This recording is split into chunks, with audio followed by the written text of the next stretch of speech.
मेरी बहन को अपनी गलती का एहसास उस दिन हुआ जब उसकी आधी उम्र गुजर चुकी थी। उसके सर के बाल भी सफ़ेद होने लगे थे और फिर उसके लिए रिश्ता मिलना नामुमकिन था। उसकी इस गलती की वजह से हम घर वाले काफ़ी परेशान थे और पापा ने गांव वालों से अपने रिश्तेदारों से सब रिश्ता ख़त्म कर दिए थे।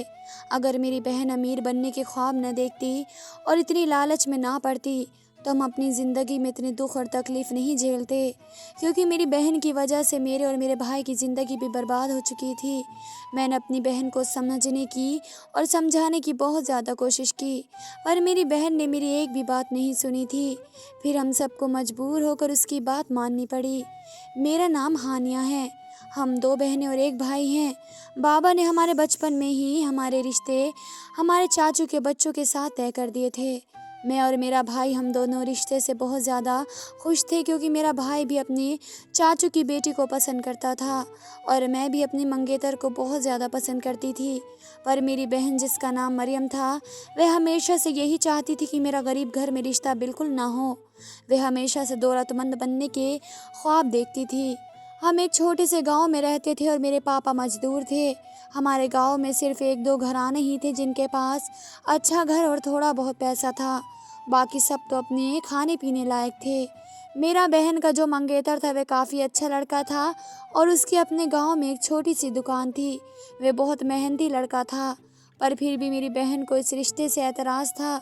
वह हमेशा कहती थी कि मैं इस लड़के से शादी हरगिज़ नहीं करूँगी और कहती थी कि मैं किसी अमीर लड़के से शादी करूँगी। अम्मी और मैं उसे हमेशा समझाया करते थे कि एक तो तुम सब बहन भाइयों में सबसे बड़ी हो और तुम्हारी उम्र भी काफ़ी हो गई है।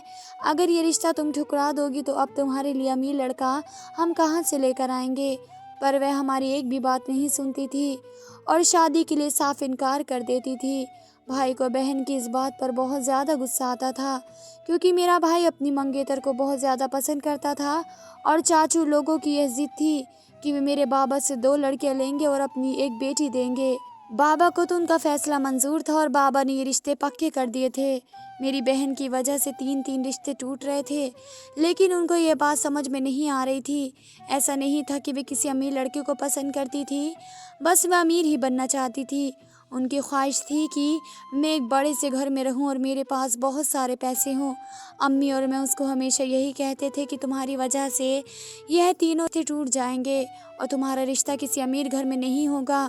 तुम ये रिश्ता भी अपने हाथ से गंवा दोगी। अगर तुम्हारी किस्मत में अमीर बनना लिखा होगा तो ऊपर वाला तुम्हारे पति को इतने सारे पैसे देगा कि तुम गरीब होकर भी अमीर बन जाओगी। लेकिन उसे कोई भी बात समझ में नहीं आती थी। एक दिन जब चाचू ने बाबा से शादी की बात की तो बाबा ने शादी के लिए हाँ कर दी। तय ये हुआ था कि पहले बड़ी बहन और भाई की शादी होगी, क्योंकि मैं उन दोनों से छोटी थी, तो कुछ सालों के बाद मेरी शादी कर देंगे। मेरी बहन को जब इस बात के बारे में पता चला तो वह बहुत ज़्यादा रोने लगी और बाबा के सामने जाकर बोल दिया कि मैं उस लड़के के साथ शादी नहीं करूँगी। मेरा भाई भी वहाँ पर मौजूद था, वह तो बहुत ज़्यादा गुस्सा होने लगा। मेरी बहन को डांटने लगा कि आखिर तुम पर अमीर बनने का भूत क्यों छाया हुआ है। तुम्हारी वजह से चाचू और पापा आपस में लड़ना नहीं चाहते हैं, इसलिए अच्छा यही होगा कि तुम चुपचाप शादी के लिए राज़ी हो जाओ। पर मेरी बहन करने के लिए तैयार नहीं थी। बाबा को मजबूरन मेरी बहन की बात माननी पड़ी और चाचू को कहा कि आप मेरी छोटी बेटी का रिश्ता ले लो, क्योंकि मेरी बड़ी बेटी रिश्ते के लिए राज़ी नहीं हो रही है।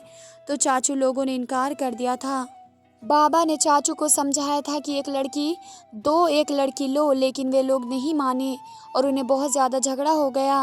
वे आपस में लड़ने लगे, क्योंकि चाचू ये बात करने के लिए हरगिज़ राज़ी नहीं थे।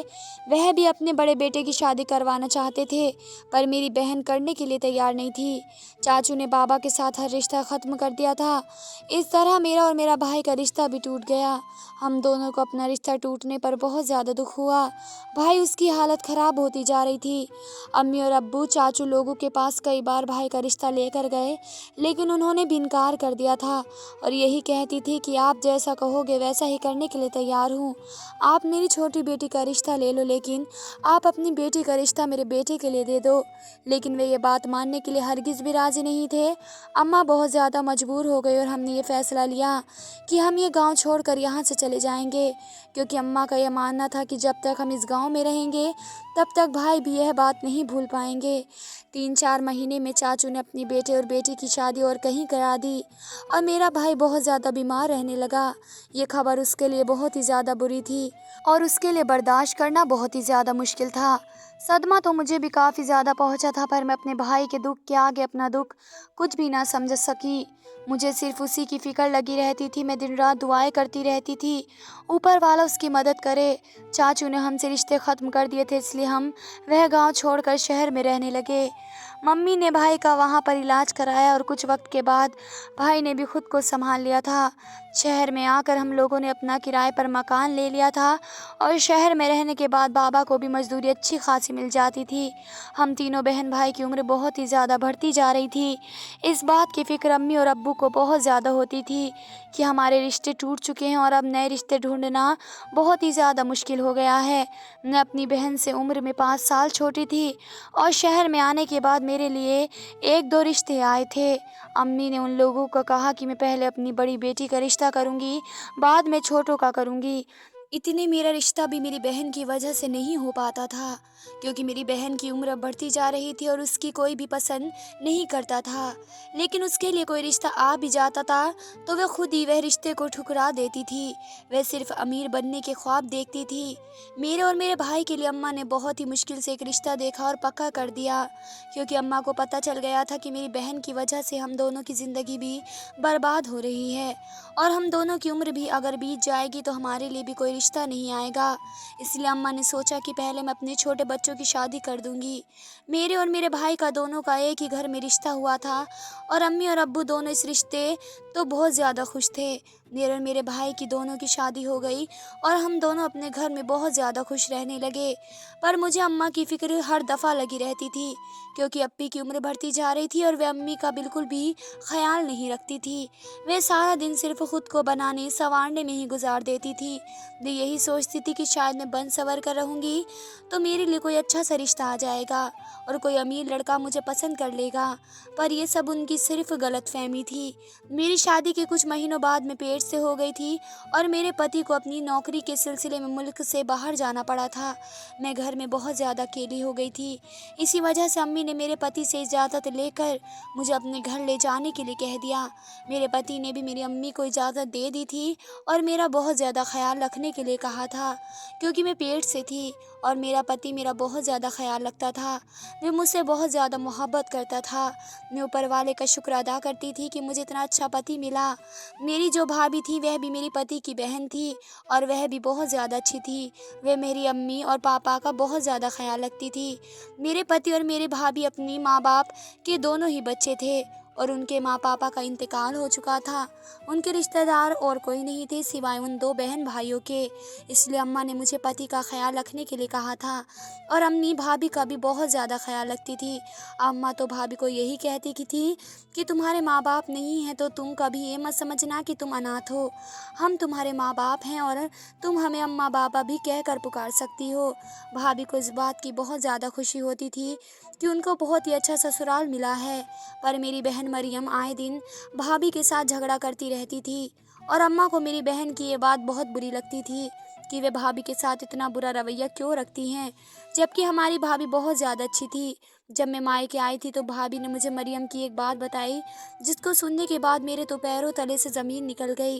कितना बड़ा कदम भी मेरी बहन उठा सकती है, वह भी चंद पैसों की खातिर। भाभी ने मुझे बताया कि मरियम हर रोज़ दुल्हन के कपड़े पहनकर और दुल्हन जैसा तैयार होकर पता नहीं कहाँ पर चली जाती है और काफ़ी देर के बाद वापस आती है। भाभी ने मुझे बताया कि मरियम यह उस वक्त करती है जब घर में सब सो जाते हैं। मैंने उसे 2-3 मर्तबा देखा है, पर मैं किसी को भी नहीं बता सकी।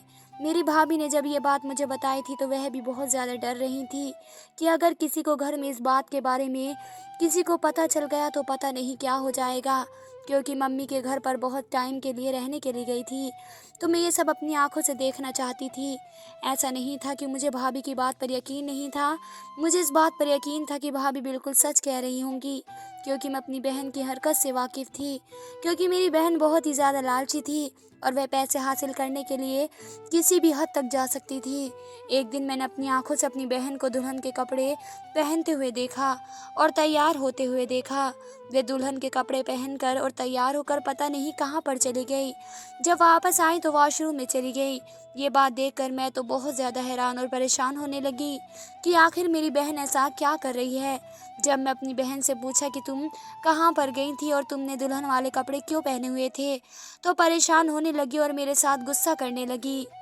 जैसे मैं उससे कुछ भी ना पूछूं, मुझे ऐसा लग रहा था कि वह मुझे बताना नहीं चाह रही है। उसकी ये बात मुझे बहुत ज़्यादा परेशान करने लगी थी, क्योंकि मैं जानना चाहती थी कि वह कोई गलत कदम तो नहीं उठा रही है, क्योंकि पहले ही मेरे माँ बाप और मेरे भाई ने उसकी वजह से बहुत ज़्यादा परेशानियों का सामना किया था और उन लोगों ने अपना हर रिश्तेदार उसकी वजह से छोड़ दिया था। अब मैं नहीं चाहती थी कि मेरे माँ बाप को इस उम्र में उसकी वजह से और कोई भी गम परेशानी मिले, क्योंकि अब वह और कुछ बर्दाश्त नहीं कर पाएंगे, क्योंकि उनकी उम्र बहुत ज़्यादा हो गई है। अगर अब उनको मेरी बहन की वजह से ज़रा भी परेशानी हुई तो वे बिल्कुल भी नहीं बच पाएंगे और मेरी बहन की हरकतों से लग रहा था कि वह इस बार बहुत ही बड़ी बदनामी का कारण बनने वाली है। मेरा भाई और मेरे पापा तो सुबह होते ही काम पर चले जाते थे और मगरिब की अजान होने के बाद ही घर पर आते थे और अम्मी तो वैसे भी बूढ़ी हो चुकी थी। उनकी तो आंखों की रोशनी भी बिल्कुल कम हो गई थी। उनको तो सही से अब कुछ नज़र भी नहीं आता था। और रही बात मेरी भाभी की, तो मेरी बहन को कोई भी परवाह नहीं होती थी। उसकी तो पहले ही भाभी के साथ नहीं बनती थी, तो वह उसकी परवाह बिल्कुल भी नहीं करती थी। इसी वजह से वह चाहे वैसा कर रही थी। उसे कोई भी कहने वाला नहीं था, पर मैं उसे हरगिज़ भी वह सब कुछ नहीं करने देना चाहती थी जैसा वह करना चाहती थी। मेरी बहन की हरकतों से तो ऐसा लग रहा था जैसे कि वह कोई गलत काम करती है। पर एक दिन मेरी बहन दुल्हन वाले कपड़े पहनकर और दुल्हन जैसा तैयार होकर गुसलखाने में चली गई और गुसलखाने से मुझे बहुत ज़्यादा रोने की आवाज़ आने लगी। ये आवाज़ सुनकर मैं बहुत ज़्यादा परेशान होने लगी कि क्या आखिर ऐसी क्या बात है जिसकी वजह से मेरी बहन इतना ज़्यादा रो रही है, और वह भी वॉशरूम में। वह जैसे ही बाहर आई तो मैं उससे पूछने की कोशिश करने लगी तो वह मुझे गले लगाकर बहुत ज़्यादा रोने लगी और कहने लगी कि इस बार भी मेरी शादी नहीं हुई। मैं परेशान होकर उसे पूछने लगी कि आखिर तुम ऐसा क्यों कह रही हो कि इस बार भी तुम्हारी शादी नहीं हुई? क्या तुम्हारी शादी किसी के साथ होने वाली थी और तुम गुसल खाने में क्या कर रही थी? तो मेरी बहन ने मुझे बताया कि इस बात के बारे में मैं तुम्हें नहीं बता सकती हूँ, क्योंकि मुझे सख्ती से मना किया गया है कि मैं ये बात किसी को ना बताऊँ, वरना मेरी शादी कभी भी नहीं होगी। मुझे अपनी बहन की बातों से लग रहा था कि ज़रूर मेरी बहन को बेवकूफ़ बनाया जा रहा है और उसके साथ कुछ भी गलत नहीं होने देना चाहती थी। वह जैसी भी थी वह मेरी बहन थी। मैं अपनी बहन की इन हरकतों की वजह से बहुत ज़्यादा परेशान रहने लगी थी कि आखिर उसके दिमाग में ऐसी कौन सी बात चल रही है और वह ऐसी हरकतें क्यों कर रही है, या उसका किसी के साथ राब्ता है, क्योंकि उसकी हरकतें बिल्कुल ही अजीब सी थी जो हमें बहुत ही ज़्यादा परेशान होने पर मजबूर कर रही थी। मेरी बहन एक दिन दुल्हन वाले कपड़े पहन कर तैयार हो रही थी, तो मैंने उसके वॉशरूम में जाने से पहले ही वॉशरूम में चली गई थी ताकि मैं देख सकूँ और मालूम कर सकूँ कि आखिर वह वॉशरूम में आखिर ऐसा क्या करती है और यहाँ पर आकर इतना ज़ोर ज़ोर से क्यों रोने लग जाती है। मैंने जैसे ही वॉशरूम में पहुँची तो मैं देखकर बिल्कुल ही ज़्यादा हैरान हो गई थी, क्योंकि वहाँ पर एक 50 साल के बूढ़े आदमी की तस्वीर पड़ी थी और दिया भी जल रहा था। मैं सोचने लगी कि आखिर ये बूढ़ा आदमी कौन है, तो इतने में मेरी बहन भी वॉशरूम में आ गई थी और मुझे कहने लगी कि तुम यहाँ पर क्या कर रही हो, तुम यहाँ से चली जाओ। मैं उससे बहुत ज़्यादा पूछने की कोशिश की कि आखिर ये कौन है और तुम आखिर यहाँ पर क्या कर रही हो। वो मुझे बताने से बहुत ज़्यादा डर रही थी और कह रही थी कि अगर मैं तुम्हें बता दूंगी तो मेरा काम बिल्कुल भी नहीं होगा, मेरा काम बिगड़ जाएगा, तुम यहाँ से चली जाओ। पर मैं जितना परेशान थी इस बार में अपनी बहन को बिना बताए कहाँ छोड़ने वाली थी। मैंने उसको बहुत ज़्यादा मजबूर कर दिया और मुझे बता दो कि यह किसकी तस्वीर है और तुम यहाँ पर क्या कर रही हो। फिर उसने मुझे बताया कि ये इसी मोहल्ले में रहता है। मेरी बहन ने मुझे बताया कि ये मुझे तुम्हारी शादी में ही मिला था। इसने मुझसे वादा किया था कि मैं तुमसे शादी कर लूँगा। ये बहुत ही ज़्यादा अमीर था, इसलिए मुझे इसकी उम्र से कोई भी फ़र्क नहीं पड़ता था। इसने मुझे कई बार अपने घर आने के लिए भी बुलाया था और मैं अपने लालच में इससे मिलने के लिए भी चली गई थी।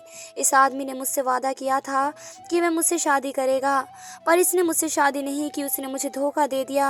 मैं बहुत ज़्यादा परेशान थी कि अब मैं इसे कैसे राज़ी करूं कि वह मुझसे शादी करे, क्योंकि उसके पास मेरी तस्वीर भी मौजूद थी जिसके ज़रिए मुझे धमकाता रहता था और बार बार मुझे मिलने के लिए बुलाता रहता था। मैं उससे बहुत ज़्यादा तंग आ गई थी और बहुत ज़्यादा परेशान रहने लगी थी। फिर एक बार मुझे ख्याल आया कि क्यों ना मैं इस आदमी के साथ कोई जादू या ताबीज़ कराऊं, जिससे कि वे मेरी बात मानने पर मजबूर हो जाए। मैं एक बाबा जी के पास गई और उसने मुझे एक ताबीज़ भी दिया और कहा भी कि मैं गुसलखाने में जाकर ये ताबीज़ जला दूं और इस आदमी की तस्वीर वहां पर रखकर इस ताबीज़ की राख पानी में मिलाकर उसे तस्वीर को पानी में डुबा दूं, और वे सब कुछ मैं दुल्हन वाले कपड़े पहनकर या दुल्हन की तरह तैयार होकर ही कर सकती थी। यह आदमी मुझे बहुत ही जल्द अपनी दुल्हन बनाएगा और वह मुझसे शादी के लिए राज़ी हो जाएगा और मेरा काम भी हो जाएगा। इस काम के बदले में बाबा जी ने मुझे बहुत सारे पैसे लिए थे और कहा था कि तुम्हारा काम ज़रूर हो जाएगा। बाबा जी ने तो मुझे सिर्फ एक बार ही करने के लिए कहा था, पर मैंने ये अमल काफ़ी बार करके देख लिया, मेरा काम नहीं हुआ और इसलिए मैं बहुत ज़्यादा परेशान हूँ, क्योंकि अब तो मेरी उम्र बहुत ज़्यादा बढ़ी गई है और अब मैं शादी करना चाहती हूँ। क्योंकि जब मैं तुम दोनों को अपने घर में खुश देखती हूँ तो मैं सोचती हूँ कि अम्मा अब्बा बूढ़े हो गए हैं, उनके बाद मैं कहाँ पर जाऊँगी, क्योंकि अब मैं अपने भाई बहन पर बोझ नहीं बनना चाहती थी और मैं पहले भी तुम्हारी खुशियाँ बर्बाद कर चुकी थी। अब मैं दोबारा ये सब नहीं चाहती हूँ। मेरी बहन को अपनी सारी गलतियों का एहसास हो रहा था और वह बहुत ज़्यादा पछता रही थी। मैंने अपनी बहन को उस वक्त बहुत ज़्यादा समझाया कि इंसान को दौलत के लालच में नहीं पड़ना चाहिए। मैंने उसको अपनी मिसाल दी। जब मेरी शादी हुई थी तो मेरे पति के पास एक बहुत छोटी सी नौकरी थी और अब मेरा पति नौकरी के सिलसिले में मुल्क से बाहर गया था और वहाँ पर उसको बहुत अच्छी नौकरी के ऑफ़र मिल गए थे। इस तरह से इंसान अपने नसीब में लिखा हुआ हासिल कर ही लेता है। बस पहले इंसान को लालच नहीं करना चाहिए, जो भी हमारा नसीब में होता है वह हमें मिलकर ही रहता है। अगर मेरी बहन उस वक्त अपने चाचू के बेटे से शादी करने से इनकार न करती तो आज वे उसके साथ नहीं होता और मेरा भाई भी बहुत ज़्यादा खुश रहता। खुश तो अब भी था अपनी बीवी के साथ, क्योंकि मेरी भाभी मेरे भाई का बहुत ज़्यादा ख्याल रखती थी और उससे मोहब्बत भी करती थी। पर मेरे भाई की पहली मोहब्बत तो मेरी चाची की बेटी थी और वह उसको आज तक नहीं भूल पाया था। मैं अपनी बहन के साथ गई और उस आदमी के घर चली गई। हमने मोहल्ले के कुछ लोगों से उसके बारे में पहले ही पूछ लिया था। उन लोगों ने हमें बताया कि यह आदमी कुछ वक्त के लिए ही यहाँ पर आया था, इसका घर और कहीं है। हम पता लगा कर उसके घर चले गए, वहाँ पर उसकी बीवी भी मौजूद थी।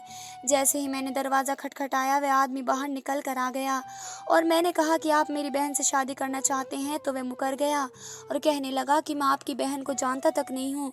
मेरी बहन उससे चिल्ला चिल्ला कर बोल रही थी कि तुमने मुझसे वादा किया था कि तुम मेरे साथ शादी करोगे, पर अब तो मुकर रहे हो। मैंने उस आदमी को बोला था कि मेरी बहन की जो भी तस्वीर आपके पास है वे सब हमें वापस कर दो, वरना हम आपकी बीवी को सब कुछ बता देंगे कि आपने मेरी बहन के साथ शादी के वादे किए हैं और उसके साथ मिलते रहे हैं।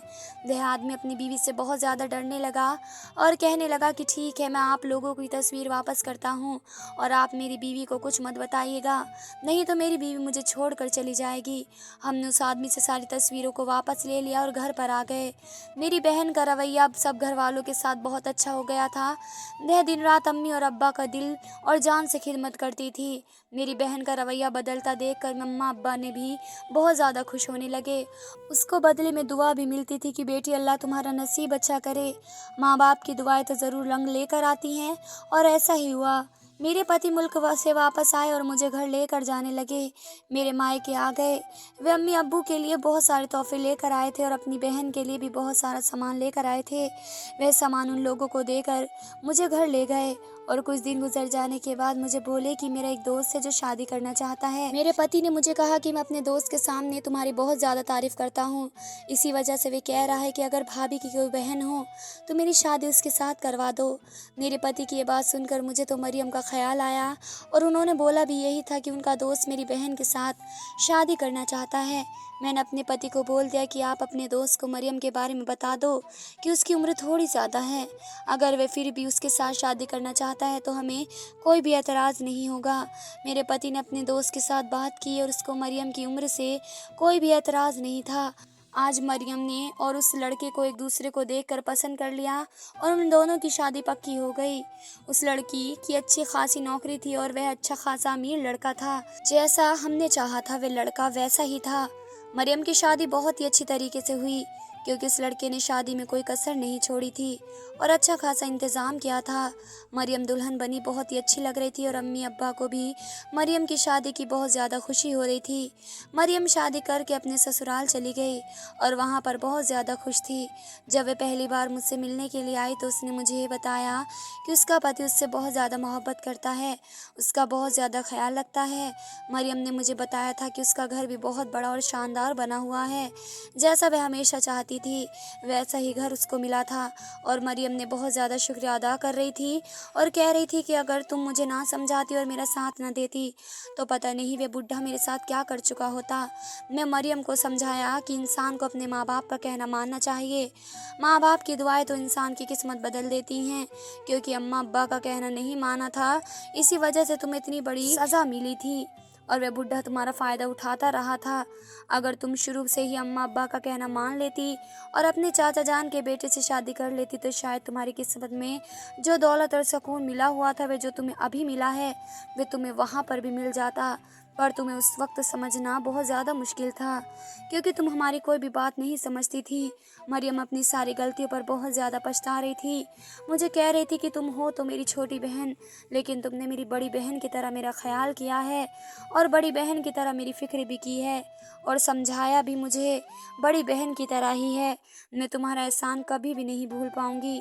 जिस तरीके से तुमने मेरा साथ दिया है हमेशा उसी तरीके से मेरा साथ रहना और मेरी गलतियों पर मुझे समझाती रहना। इस बार मैं तुमसे वादा करती हूँ कि मैं तुम्हारी कही हुई हर बात को मान लूँगी क्योंकि आज मेरी ज़िंदगी में जो कुछ भी है और जो कुछ भी मुझे हासिल हुआ है वह सिर्फ तुम्हारी वजह से ही मुझे मिला है। अगर आपको हमारी आज की कहानी पसंद आई तो हमारे चैनल को सब्सक्राइब कीजिए और वीडियो को लाइक कीजिए। धन्यवाद दोस्तों।